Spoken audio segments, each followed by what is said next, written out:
What's up, tattooers? Welcome to new story time. You want me to talk about the bus to Goa? How's it going? The Uber finally arrives and we end up making it to the central station where all the buses are taking off from. It was so not clear where we're supposed to be going, and we did have a tracker to see that the bus is coming closer, but we could not figure out where the bus would be arriving to. And I think they ended up stopping in this random spot, and then we just had to run up to it. Yeah, so it was kind of crazy, because this is the station where all the bus come from, and so there's a lot of people and a lot of bus, and there was some instruction when I booked the bus to go to this hotel or something, and I called them, and eventually they're like, no, you have to go there. We go to the other place, and at some point we see a bus coming, is that our bus? And it stopped maybe 200 meters away. Yeah. And they wave at us, and we're like, oh shit, that's our bus, and we run over. And it was our bus. And I mean, we are the only one that got on there. So I think they were a different stop. Yeah, beforehand. There were Yeah. already a lot of people sleeping on the bus, so it was kind of uncomfortable, trying to get on. But Yeah. I will say it was really nice. It was a double bed situation. The two of us were next to each other. I was quite comfortable. For someone 183 centimeters, It was okay. less comfortable. It was okay. It was Gaspar okay. had to be diagonal for him to properly stretch his feet out, impeding on my personal space. But we splurged on this because we knew that It was still quite cheap. It was still maybe €20, something like that. So that was not very cheap. But you could go for some really, really dirt cheap stuff, but that did not sound like a fun time. So I tried to get something better. But what I didn't see is that there was no toilet in the bus. Because I took the best I could find. So this was a 12-hour bus ride going from Bangalore up to Goa. The train systems aren't really developed in India, and we try and be eco-friendly where we can, so we didn't want to take a plane. Spoiler alert, we will end up taking a plane back though after this conundrum. First issue is the toilet. At first, all right, it's okay. The bus stop every 3 hours or so, something like that, to go to the toilet. We stopped to have something to eat on the way. We were to this gas station, middle of nowhere.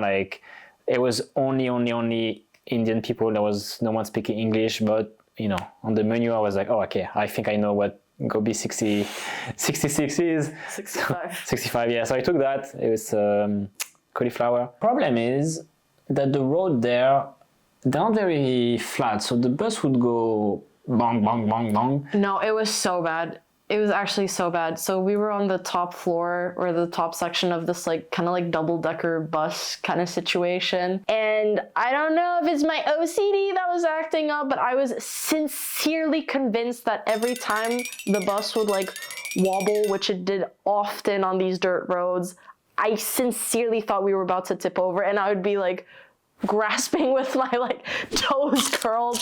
I did sleep for an hour or two because I was just that tired, but I was so scared the whole time. I felt so unsafe, quite frankly.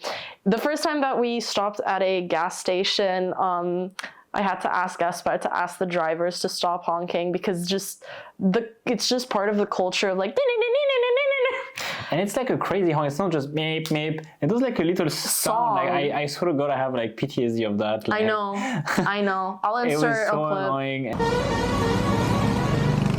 This was just happening every time. To be fair, they stopped after. They were really nice. They stopped honking, but the other car would keep honking, because it's just a culture thing there. You just honk to say you hear you're coming. Oh yeah, I did not sleep a minute, I think. I just could not sleep. And by maybe 7 a.m., the sun is starting to rise, and I'm starting to feel really bad. The movement, the noise, everything is starting to be a bit overwhelming, and I'm starting to feel quite sick. Very car sick. Also I'm starting to really need to poop. And it's starting. So I'm gonna tell this story to the whole world. It's time. All right. So I really need to poop. It's getting bad. I really don't feel good. I'm sick. I want to throw up. I don't know if I want to throw up. I don't know if I want to poop. I just feel. I don't know. Something needs to come out. Something needs to come out. I just don't feel good.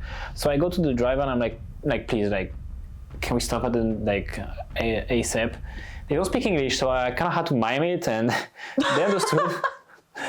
And also, so they were like, okay, we stop at the next time we can. And so they stopped like middle of nowhere. There's like a little shack and like gas station and like a cow and a donkey and nothing. No, guys, like, I need you to understand, none of you will ever be in a more rural place than we were in that given moment. I just remember looking out the window and being like, what the hell are we doing here? But listen, he had to do what he had to do. The toilets were actually like really nice. They were clean. Like, I mean, it wasn't like amazing toilet, but like... It was a squatting toilet. There were no seats. Yeah, but it was like clean. There was a bidet though, which I really enjoyed there. I pooped. That was probably the fastest poop I've ever done in my life. And then I ran back to the car. And I just remember I still had my wedding outfit. So I had like my button down and like my nice pants and my nice shoes. And I'm running back to the car and I'm like drenched in sweat. Like I'm disgusting. Like I'm really disgusting. I'm sweaty, I'm tired. I go back to the bus and I feel a bit better, but I still don't feel great. And so I stay with the driver in front because they have a little window and I just feel a bit better with the air on my face. Now, from my perspective, Gaspar has left quite a while ago. I'm like dozing in and out of consciousness because I'm just like so messed up from the whole week that we've had, and I'm also quite nauseous. And we stop for like 10 minutes, 5-10 minutes, and the bus starts moving again. But Gaspar never came back to the cabin. I'm not joking. I think I spent an hour before he like kind of poked his head back out. I sincerely thought about how he might have been left right then and there.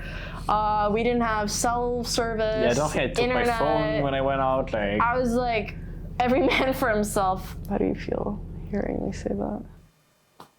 Yeah, there's a situation where it's just like you gotta do what you gotta do. You gotta do what you gotta do. But thankfully, we survived. We arrived in Goa. And we're met with the crustiest, crunchiest, most weird vibe of an environment. I think I pooped at that shitty little toilet. I just really had to go. It was disgusting, like one of the worst places. We get on the parking where they just like drop everyone off. And yeah, but there was like this whole herd of men that were like kind of attacked the bus, like we're trying to like get on or like, I don't know if they were trying to get somewhere for free, I'm not sure. The hotel had sent a taxi to come collect us. This is how we found out that they do not do Uber and that apparently there's some kind of like taxi mafia in Goa. And then we ended up arriving to like the worst hotel I think I've ever stayed in. Yeah, she was so crusty. There was so much sand on the ground and like every surface felt like so gross. I had like a mental breakdown. I insisted that they clean it. I think I had to ask them to come back twice to clean it. I was like, this is still not clean. I should not be able to swipe my finger and it's black. So I think for the first 2 days in Goa, I was just basically crying on the phone, being like, I wasted money with this hotel and that I wanted a relaxing trip and there was like blood stains on the wall. It was just a bit too much. I think it was just just the hotel or just the bus. It would have been like manageable. Yeah. But the two of it. I don't know if it's my OCD got like really bad with like the lack of control and like the lack of sleep and everything, but I was just really genuinely freaking out. I was like calling and texting my dad constantly and just like sobbing. Goa in itself wasn't like bad. It's just like it wasn't what we expected. I don't know what we were thinking, but I think we just stayed in the wrong area. Or yeah, maybe like it was very much like club and like party and like that's just not really like what we wanted so much. We wanted more something like cultural, like visiting like and calm. Yeah, we ended up not going so much out. We just walk a bit around, but we didn't go too far. The one time we did go out was our last night at that godforsaken hotel, and you will be seeing that in the next episode. Yes, actually everything else is on the episode, so I don't need to talk about it now. How'd I do? Good.